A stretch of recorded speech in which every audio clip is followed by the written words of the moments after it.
হাতে নিয়ে পড়েন, রাত করে এই যে কষ্ট করে গাড়ি চালান, পুরো কান ঠান্ডা হয়ে যায়, মাথা ঠান্ডা হয়ে যায়। বন্ধুরা, আপনারা জানেন যে আমাদের সবুজ গ্রাম বাংলা টেলিভিশন কুয়েত প্রবাসী সবুজ ভাইয়ের অর্থায়নে পরিচালিত হয়, আর তারই পরিক্রমায় আমরা অসহায় দুস্থ মানুষদের পাশে দাঁড়াই। আর সেই পরিক্রমা ধরেই আজকে আমরা চলে এসেছি মিরপুর মেট্রো স্টেশন, মিরপুর 10 নম্বর যে গোল চত্বর আছে সেই গোল চত্বরের পাশে একটা মেট্রো স্টেশনে।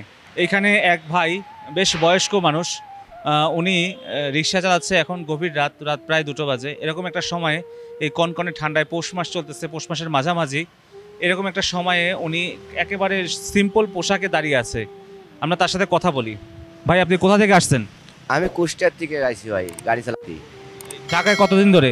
ঢাকায় আসি 18-19 বছর আসি। রিক্সায় চালান? রিক্সাই চালাই, অন্য দ্বিতীয় কোনো কাজ করি না, রিক্সাই চালাই। রাতে চালান না দিনেও চালান? দিনেও বাড়াই, রাতেও বেড়াই। বাড়ানোর পরে দেখা যাচ্ছে যেদিন হয়তো কম হয় সেদিন একটু রাতে বাড়াই, আর যেদিন দিনে হয় সেদিন একটু রাত করে আসি। তো এরকম কনকনে ঠান্ডার মধ্যে আপনি এই যে একবারে সিম্পল পোশাকে বেরোচ্ছেন, আপনার শীতের পোশাক সেরকম? শীতের পোশাক গরিব মানুষের আর কোনে ভাবো, বড় লোকরাই সব খায় আর আমরা গরিব মানুষ কোথায় পাবো তাই বলেন? বড় বড় নেতাগুতারা ওরাই সম্পূর্ণ ক্যাপচার করে খায়, আমার তো গুনতি দিকেও রাখে না। আমরা গরিব মানুষ, আমাদের এমন অবস্থায় আছে পাওয়ার রিক্সায় মানুষ ওঠেই না। রিক্সায় না? পাওয়ার রিক্সা আমাদেরকে ওঠেই না। তো এখন অটো উঠে, এখন পাওয়ার রিক্সা কেউ ওঠে না। বন্ধুরা, এই যে দেখেন, উনি যে রিক্সাটা চালায় এটা সম্পূর্ণ পায়ে চলে, মানে তার পায়ের যে কায়িক শ্রম, সেই শ্রম দিয়ে এই রিক্সাটা উনি চালান।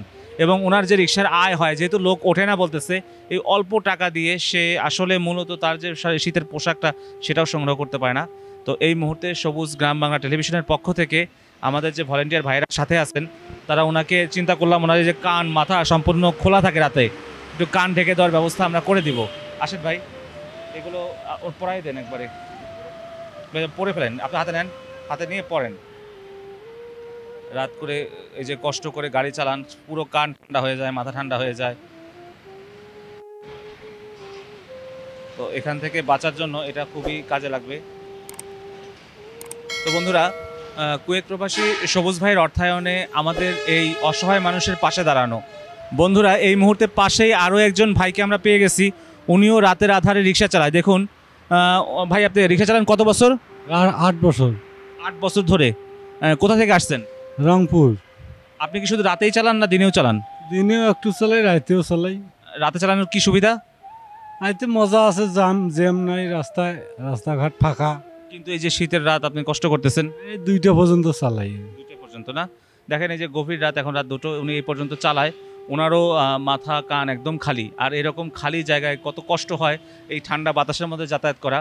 তো আমাদের কুয়েত প্রবাসী সবুজ ভাইয়ের অর্থায়নে আমরা তাকেও একটু সহযোগিতার হাত বাড়ায় দিই। আমরা তাকেও মাথা এবং কান ঢেকে দেওয়ার ব্যবস্থা করব। ভলেন্টিয়ার ভাই আমাদের কাছে দিবেন। আমরা কিন্তু বন্ধুরা সেই আগের জায়গাতেই আছি। সেই আগের জায়গা বলতে মিরপুর 10 নম্বর যে মেট্রো রেলওয়ে স্টেশন, এই যে আমার পাশে, এটা হচ্ছে মেট্রো স্টেশন। এবং এই গভীর রাতে, রাত 2টোর সময় একদম ফাঁকা হয়ে গেছে। এই ভাই বললেন যে উনি রাতেই শুধুমাত্র রিক্সা চালান। এর পেছনে কারণ হচ্ছে রাতে যানজট কম থাকে। উনি 8 বছর ধরে এখানে রিক্সা চালান। ভাই, এই রিক্সা চালায় যে আয় হয়, আপনার সংসার ঠিক মতো চলে তো? চলে। 3টা বাচ্চা লেখাপড়া করাই তো। জি জি। বাচ্চারা বাড়িতে লেখাপড়া করে? 3টা বাচ্চা, মা আছে, 5-6 জন খাই। আমাদের এই যে আজকের যে অনুপ্রেরণা বা অসহায় মানুষের পাশে দাঁড়ানো, এটা হচ্ছে আমাদের সবুজ ভাই, কুয়েত প্রবাসী। ওনাকে যদি কিছু বলার থাকে?